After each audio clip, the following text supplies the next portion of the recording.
Bonjour, j'espère que vous allez bien mes taureaux. On se retrouve là pour les guidances du mois de juin 2026. Bienvenue sur ma chaîne Vania, mon tarot. Allez, on commence tout de suite. Bon, comme d'habitude, si ça vous parle, c'est très bien. Si ça vous parle pas, c'est que le message n'est pas pour vous, en tout cas pas par ce biais-là, ce mois-ci. Hein, ça arrive, il faut l'accepter, voilà. Je vous invite, comme d'habitude, toujours à aller voir vos signes solaires, lunaires et ascendants pour pouvoir vous faire votre petite synthèse à vous. N'hésitez pas à mettre un commentaire, vous savez que j'aime bien ça, un petit j'aime, ça me fait plaisir. Puis moi, c'est le seul moyen que j'ai d'avoir une interaction avec vous. Je vous souhaite, quoi qu'il arrive, un excellent mois de juin. Alors, ce que je vais faire aussi, c'est que je vais tirer une maison. Ici, ce sont des cartes qui représentent les 12 maisons en astrologie. Et ça nous permettra de savoir un petit peu quel domaine risque d'être mis un peu en exergue pour vous. Alors, le domaine. Allez, on va tirer une carte. C'est la maison 7, les contrats, le conjoint, l'entourage. Alors la maison 7, d'une manière générale, c'est la maison des autres. C'est-à-dire que la maison 1, qu'on appelle aussi l'ascendant, c'est moi. Et en face, la maison qui lui fait face, c'est la maison 7. Alors qui parle de tout ce qui est relationnel, qui parle des autres en général, et de son autre avec un grand A en particulier, quand on est engagé dans une relation établie, donc le conjoint ou la conjointe. Bon, d'une manière générale, c'est l'entourage. Et c'est aussi une très bonne maison quand il s'agit de nouveaux contrats. Puisqu'en fait, il y a un lien qui se fait entre moi et l'autre, et donc ce lien peut se matérialiser par un contrat. Donc la maison 7 représente tout ça. Donc pour vous, ben voilà, vous verrez, vous adapterez suivant votre situation ce que ça peut signifier pour vous. Alors, je vais tirer une carte de cet oracle qui s'appelle la sagesse de l'oracle. Alors, la voilà. Régénération. Alors, je vous montre cette carte de plus près. Donc, on voit une espèce de volcan en fusion où on peut dire que tout a brûlé autour. Ça nous fait un petit peu penser aux incendies de cet été, pour ceux qui ont suivi l'actualité. Mais on voit qu'au sommet, là, il y a du vert, il y a donc de la végétation qui renaît. Et sur cette végétation, on a une magnifique branche qui prend forme, avec même une fleur, avec du bleu. On sent que la vie renaît. Donc régénération, c'est sûrement le signe pour vous que si vous avez vécu par exemple des temps difficiles, eh bien là on voit qu'il y a des choses nouvelles qui émergent et qui ont l'air d'être plus belles. C'est-à-dire que là où on pensait que plus rien n'allait pouvoir pousser, eh bien on a une magnifique branche là qui arrive un peu de façon inattendue, comme par enchantement, avec la lumière aussi là qui vient baigner ces branches et ces petites feuilles qui poussent. Alors cette carte, elle porte le numéro 46 qui en numérologie se réduit par le chiffre 1 et donc ça vient bien dans le sens de la régénération. Le 1 c'est le premier chiffre, bien sûr, c'est donc la nouveauté, le nouveau départ, la régénération. La régénération c'est quoi? C'est un petit peu après une sorte de mort, il y a une renaissance. Et donc, c'est aussi matérialisé par ce chiffre 1 qui symbolise vraiment une ère nouvelle, un changement, quelque chose en tout cas de positif qui vient prendre vie sur les cendres de ce volcan. Alors, on va tirer une carte. Alors, ce jeu, je l'avais déjà, je l'ai conservé. C'est le tarot des anges, je crois.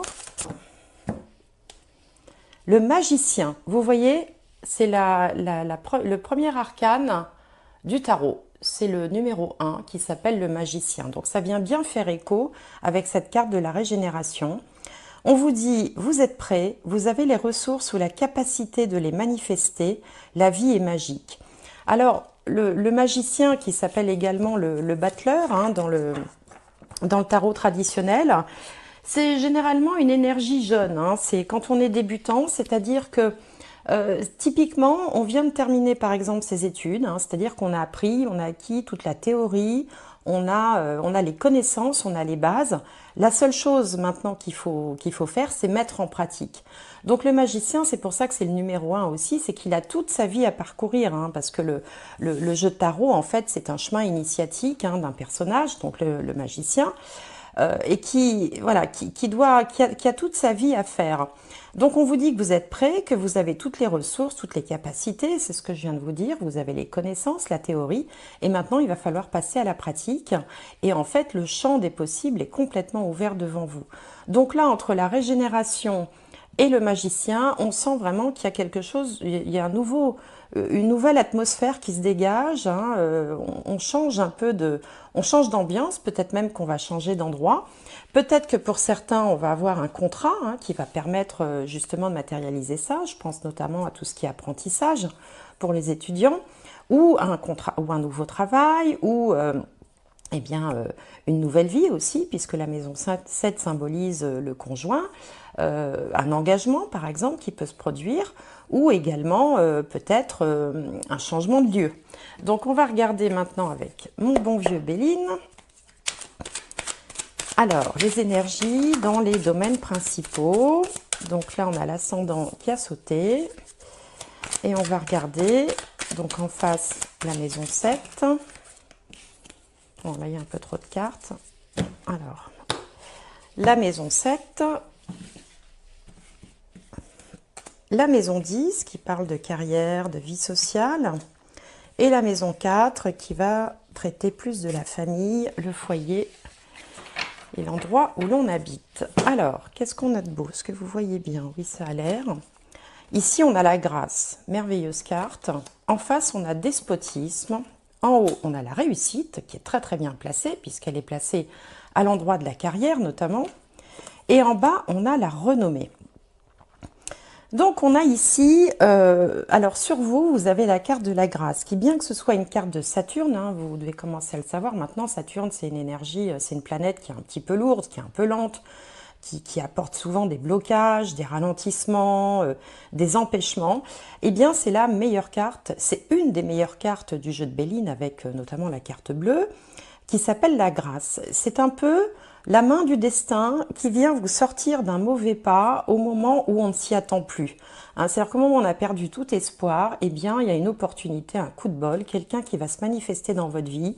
Par exemple, vous avez été refusé dans toutes les écoles et puis au moment où vous dites bah, qu'est-ce que je vais faire, une école vous appelle pour vous dire qu'il y a eu un désistement, par exemple, et que vous seriez attendu et bienvenu. Hein, faut pas oublier qu'on part de la régénération, donc on est sûrement, on sort d'une période peut-être un peu délicate, un peu difficile, ou alors on a fait aussi un travail intérieur intense, et là on commence à en récolter les fruits, sans être forcément dans des difficultés concrètes et matérielles. Et parfois il y a des moments comme ça où on sent qu'on change de l'intérieur. Et là avec la grâce, là, c'est un peu la main comme ça du ciel, de l'univers qui vient vous chercher, qui vient vous proposer une solution ou une opportunité, quelque chose qui était inespéré. Alors en face, dans la maison 7, hein, la maison 7 donc, qui est un peu votre maison du mois, là, on a la carte de despotisme. Alors ça peut signifier plusieurs choses. Ça peut signifier que vous vous sentez un peu à l'étroit, par exemple dans la profession que vous exercez ou dans le travail dans lequel vous êtes, vous vous sentez peut-être un petit peu piégé. Vous voyez, ce personnage, il a les mains attachées, il est ficelé à un poteau. Pourtant, c'est une énergie martienne, hein, donc derrière, il y a du répondant. Hein, il aura envie de pouvoir faire comme il le souhaite, de faire avancer les choses comme il l'entend. Mais bon, il y a quand même des contraintes, il y a des choses comme ça qui empêchent. Hein, on se sent empêché, on se sent coincé, peut-être par les circonstances, peut-être par une force supérieure, peut-être par un chef de service, ou enfin peu importe, après il faut adapter. Il y a quelque chose comme ça qui vous coince. Ça peut être une première explication. Une autre explication, explication possible, c'est qu'on a un conjoint qui, lui, peut-être a du mal. Hein. C'est peut-être que vous allez bien, mais que le conjoint, si vous êtes dans une vie commune établie, hein, justement, lui, il est peut-être dans ces énergies-là, pas savoir trop ce qu'il veut faire, ce qu'il peut faire, ou pas pouvoir faire comme il le souhaite. Hein. Donc là, il y a quelque chose qui va vraisemblablement falloir travailler. Et puis, au niveau de la carrière ou de la vie sociale ou des études, on a la belle carte de la réussite qui est merveilleusement bien placée, puisque c'est justement dans la maison 10 qu'on l'attend, hein, cette carte-là. Donc là, vous avez vraiment une opportunité. Alors peut-être que vous venez d'avoir votre diplôme, ou peut-être que vous avez reçu une bonne nouvelle par rapport à un contrat que vous attendiez, ou au fait d'être pris par exemple dans une école, ou de trouver un patron. Là je pense plutôt aux étudiants. C'est vrai qu'avec la rentrée je suis plutôt focalisée sur les jeunes. Bon, si vous n'êtes pas étudiant, si vous êtes dans la vie active, eh ben, on peut avoir une très très bonne nouvelle au retour de vacances avec justement une possibilité d'évolution, c'est-à-dire que vous vous sentiez peut-être à l'étroit, comme je vous le disais à l'instant, dans votre poste, et il va y avoir une ouverture, une opportunité avec cette belle couronne de la réussite. Ça peut symboliser une promotion, ça peut symboliser une nouvelle prise de responsabilité. Et puis si vous êtes retraité, eh bien vous avez de l'énergie à revendre, et peut-être que vous avez des projets que vous souhaitiez concrétiser et qui vont se présenter exactement comme vous le souhaitiez, quels que soient ces projets, que ce soit dans la vie associative, que ce soit dans les loisirs, que ce soit dans vos projets personnels en rapport peut-être avec la famille ou les amis ou les voyages. Ou votre domicile, enfin, en tout cas, tout est vraiment là, on peut dire que tous les indicateurs sont au vert, hein. Donc voilà, une très belle carte. Et puis au niveau de la maison 4, qui nous parle du foyer, la famille, la maison, on a une carte de la renommée. Donc on retrouve encore la couronne du succès, hein, vous voyez, elle est ici. Là, on a la couronne du succès qui fait écho justement au succès professionnel ou social, hein, suivant votre situation, et qui va... voilà, ça va se savoir, hein. Il y a un côté un peu notoriété, ça va rayonner jusque dans la vie familiale, jusque dans votre domicile. Ça peut avoir aussi une résonance par rapport à votre lieu de vie, hein. Ça peut peut-être ouvrir des possibilités pour aller déménager, vivre ailleurs, vivre dans un endroit qui vous plaît mieux. En tout cas, ici, c'est une belle carte de Jupiter. Jupiter, c'est le grand bénéfique du système solaire, c'est un petit peu l'opposé de Saturne, hein. Saturne rétracte et Jupiter dilate. Et donc, en dilatant comme ça, il apporte beaucoup de bienfaits, de bienveillance, généralement de l'abondance. Alors, c'est aussi le significateur général des enfants, hein. Donc, tout ce qui est enfants, petits-enfants, tout ça, sont aussi bien positionnés dans la maison 4, qui est la maison de la famille. Et donc, on peut avoir comme ça aussi une... comment dirais-je, un rapprochement ou des relations beaucoup plus extraverties, on va dire, avec sa famille ou avec ses enfants. Donc, de très belles cartes, ça commence plutôt pas mal. Alors, on va regarder avec le petit Lenormand ce que ça peut nous donner comme indication. Alors, on va prendre ces deux-là, parce que ces deux-là sont collés. Voilà. Je fais ma petite popote, hein. Alors, d'ailleurs, celle-là, c'est la carte centrale. C'est la première qui saute, c'est la carte pivot. Alors, je vais aller les tirer, sinon ce serait trop long pour la vidéo. J'aime bien quand elle saute, mais bon, pour une vidéo, ça peut durer un moment. Alors,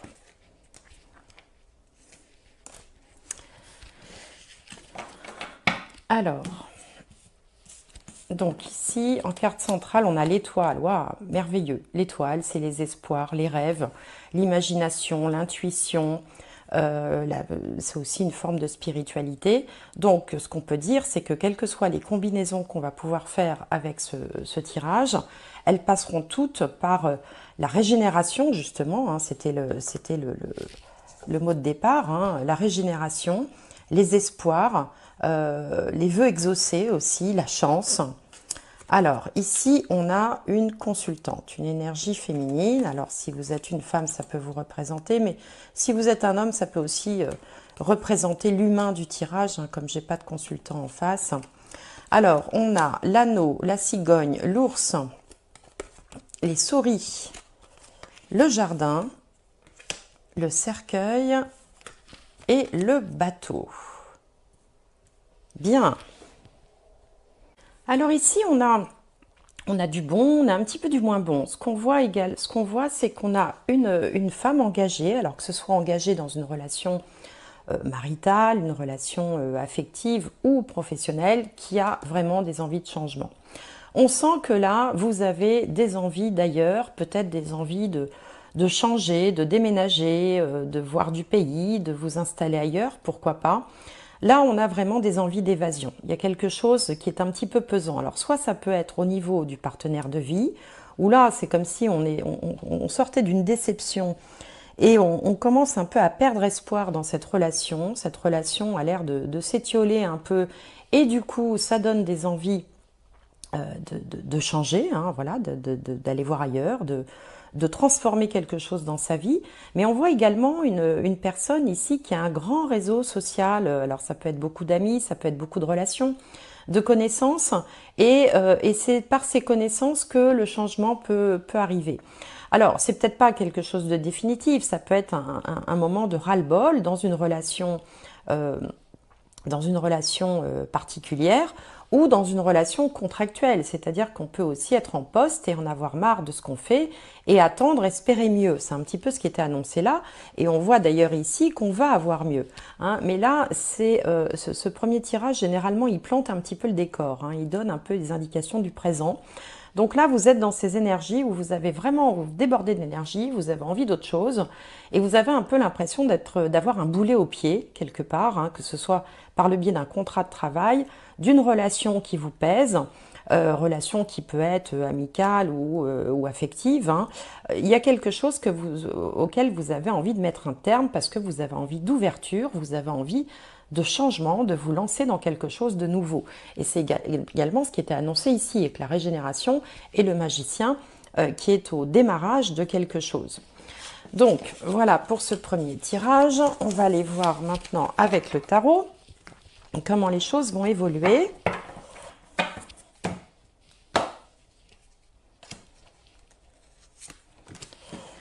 Alors,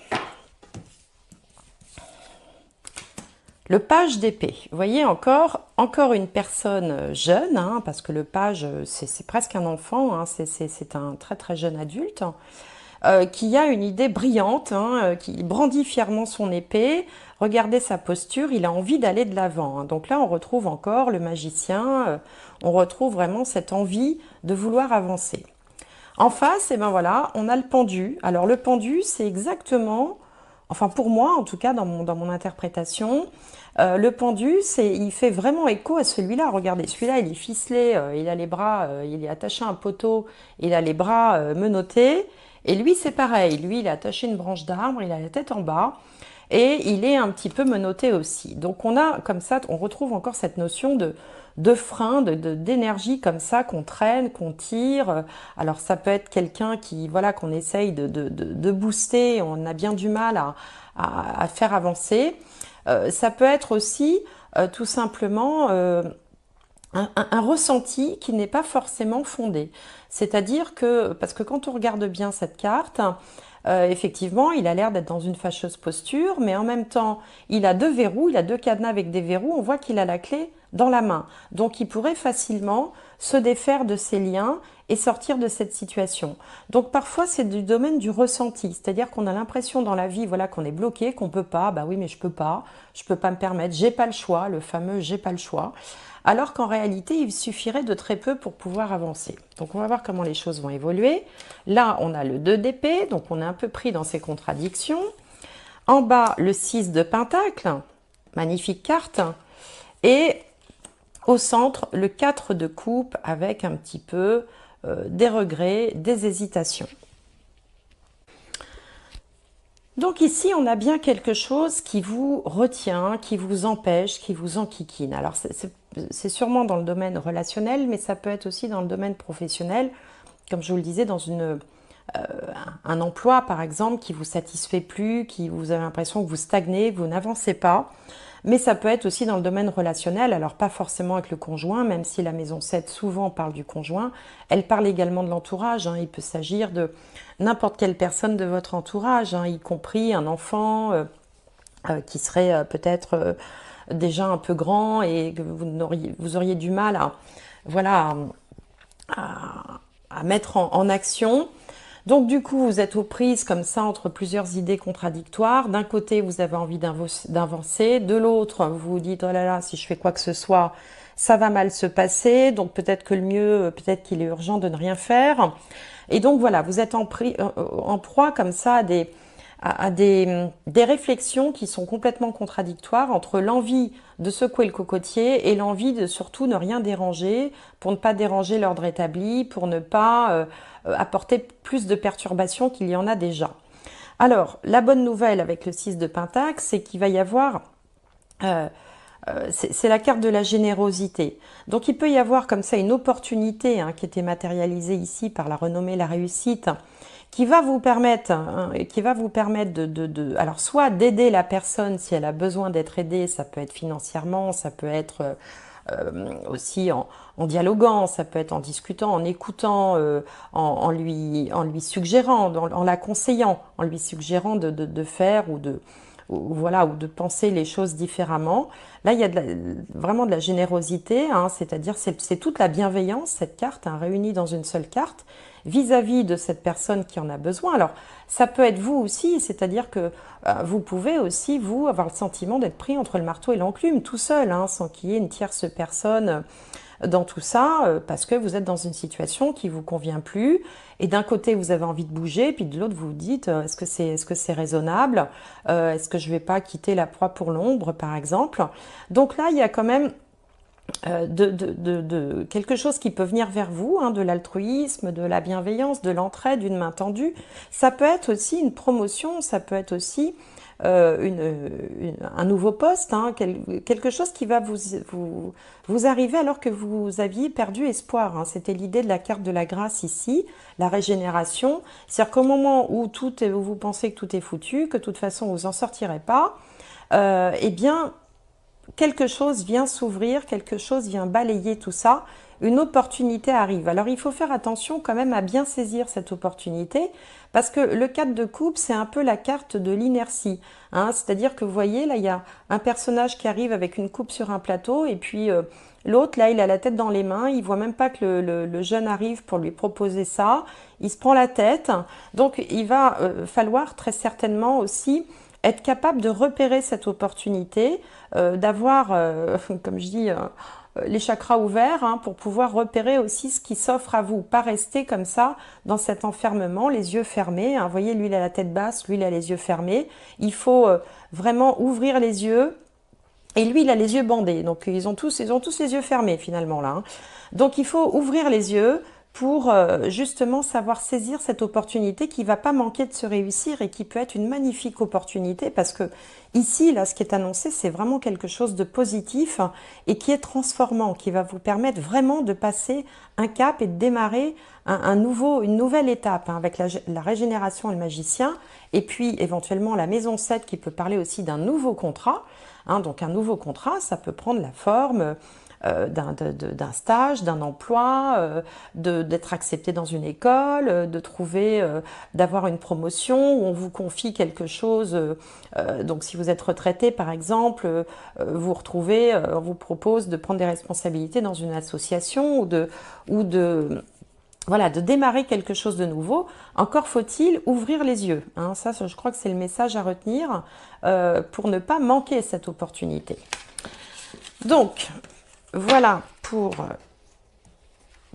ce tirage-là. Alors, on va regarder quand même un petit coup du côté de la triade, voir ce qui se trame au niveau spirituel. Pour moi, ce jeu est beaucoup plus spirituel que les autres.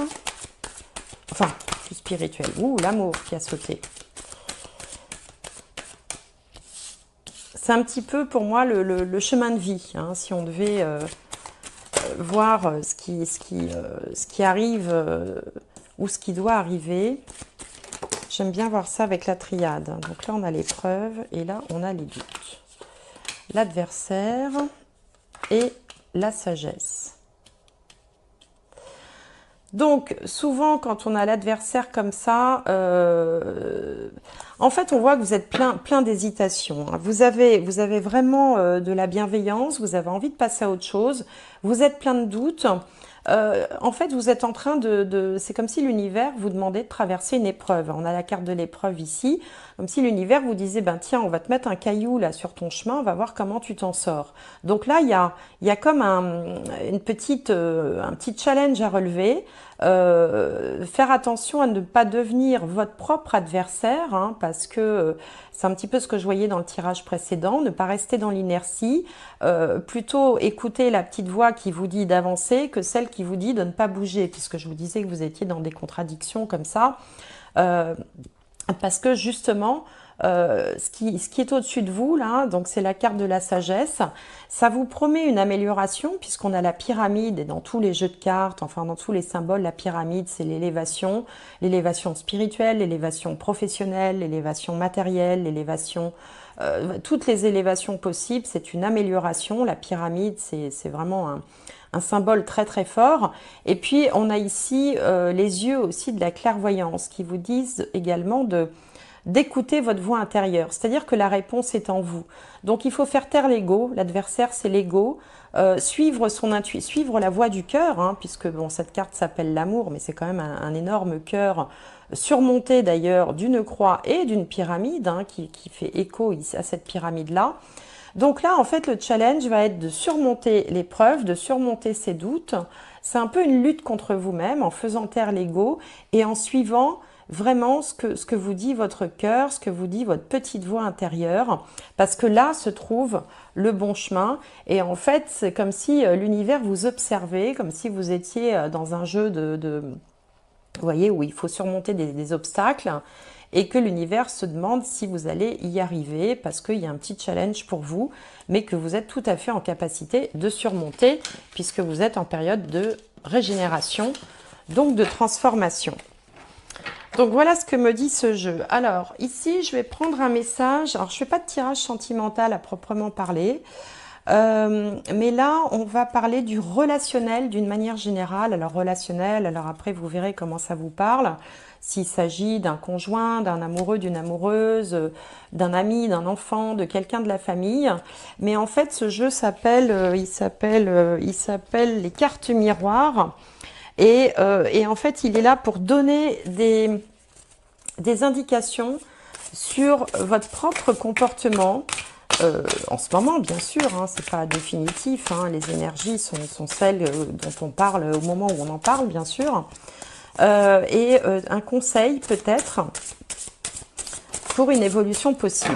Alors, ici, donc une carte à sauter, c'est la carte de la communication. Donc, bien sûr, il va être question de communication. Alors, c'est amusant de voir qu'elle porte le chiffre 9, et le 9, c'est le dernier chiffre du cycle. Hein, donc, on sent bien qu'il y a quand même un cap là qui est en train d'être franchi. Et donc, ici, il est question de communication. Alors, je vais vous lire tout simplement hein, le petit message du livret qui a une approche assez psychologique. Hein. Donc on vous dit, rares sont les relations qui ne bénéficieraient pas d'un peu plus de communication et d'un peu moins d'interprétation. Et oui, souvent dans les couples, dans les relations, on s'imagine que l'autre pense et on communique pas assez, ou on s'imagine que l'autre sait ce qu'on pense. Et souvent les deux se fourvoient. Alors, la communication est au cœur de la relation. C'est en partageant de nous-mêmes que nous établissons véritablement une connexion avec l'autre. Et là, on retrouve bien hein, le despotisme. Hein. Là, on voit bien que, on sent bien qu'il n'y a pas de communication. Hein. Il regarde ses pieds, il est renfermé comme ça sur lui-même comme une huître. Donc, pour pouvoir faire évoluer cette situation, à un moment donné, il va falloir aller lui parler à ce personnage. Vous semblez cacher quelque chose à votre partenaire. En ne partageant pas, vous portez un masque qui a érigé une barrière entre vous. C'est le temps de communiquer encore, de communiquer toujours. Dites ce que vous taisez, dites pourquoi vous le taisiez, et puis dites comment vous vous sentez en le disant. Les mots sont des moyens de communication. Ils élèvent des ponts qui nous relient aux gens que nous aimons. Dans une relation, l'intimité véritable se fonde sur la communication honnête. Nous devons mutuellement savoir ce que vit l'autre. C'est la seule manière de prévenir l'incompréhension et l'interprétation fantaisiste. Prenez garde de cacher vos pensées et vos sentiments. Il peut être très destructeur de le faire, tout comme il peut être très destructeur de s'attendre à ce que le partenaire devine par télépathie ce qui se passe. D'où l'intérêt de communiquer. Ce sont là deux types d'évitement, deux manières de ne pas perturber la relation en s'accrochant à une sécurité illusoire. Mais la vie n'est pas rassurante et il faut parfois perturber la relation. En disant la vérité, vous courez un risque, celui de voir votre partenaire remettre en question ce que vous dites ou le rejeter. Il vaut mieux pour vous d'accepter le fait que vous n'avez pas de contrôle sur la réaction de votre partenaire ni sur la situation. Soyez conscient de ce qu'il faut dire et gardez le contact avec ses sentiments pendant que vous vous exprimez. Ce que vous dites doit venir du cœur, pas de la tête. Dites l'indicible et affrontez l'inconnu. Voilà le message pour vous dans le domaine relationnel, la communication. Alors, je vais tirer une dernière petite carte de les portes de l'intuition. Alors, un dernier petit message. L'abondance. Sentez-vous mériter le meilleur sans aucune condition en contrepartie. Sentez-vous mériter le meilleur sans aucune condition en contrepartie. Et l'abondance, elle est là. On la voyait déjà avec la grâce, la réussite, la renommée. Vous êtes vraiment au balbutiement de quelque chose de nouveau. Tout dépendra de la façon dont vous allez appréhender ce petit challenge que l'univers vous fait vivre et en vous donnant aussi comme clé de réussite la communication.